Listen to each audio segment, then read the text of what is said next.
Next one, which nutrients is called the energy storing food?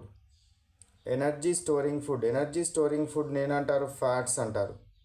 Energy giving food ఏంటిది? Carbohydrate. Energy giving food ఏమో carbohydrate. Energy storing food ఏమో ఏంటిది? Fat. ఎనర్జీని store చేసేదాన్ని ఏమో fat అనాలి, ఎనర్జీ ఇచ్చేదాన్ని ఏమంటారు?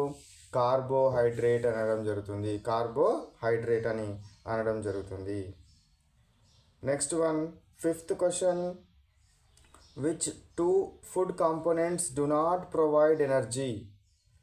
ఏ కాంపోనెంట్స్ మనకి ఎనర్జీని ఇవ్వవు? ఫుడ్కి సంబంధించిన వాటిలో ఎనర్జీని ఇవ్వని కాంపోనెంట్స్ ఏంటివి అని అంటే vitamins and minerals.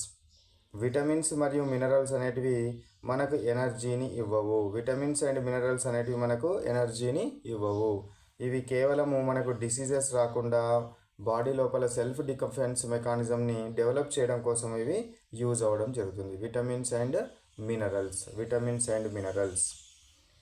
Next one, come to sixth question, which components helps in digestion and prevents constipation? A food components మనకు డైజెషన్ కావడం కోసము, జీర్ణం కావడం కోసము, అదేవిధంగా ప్రివెంట్స్ కాన్స్టిపేషన్ అంటే ఏంటిది? మలబద్ధకాన్ని నివారించేది. ఏంటిది? రఫేజ్. రఫేజ్ అంటే పీచు పదార్థము అంటారు. రఫేజ్ని ఏమంటారు? పీచు పదార్థం అని అనడం జరుగుతుంది.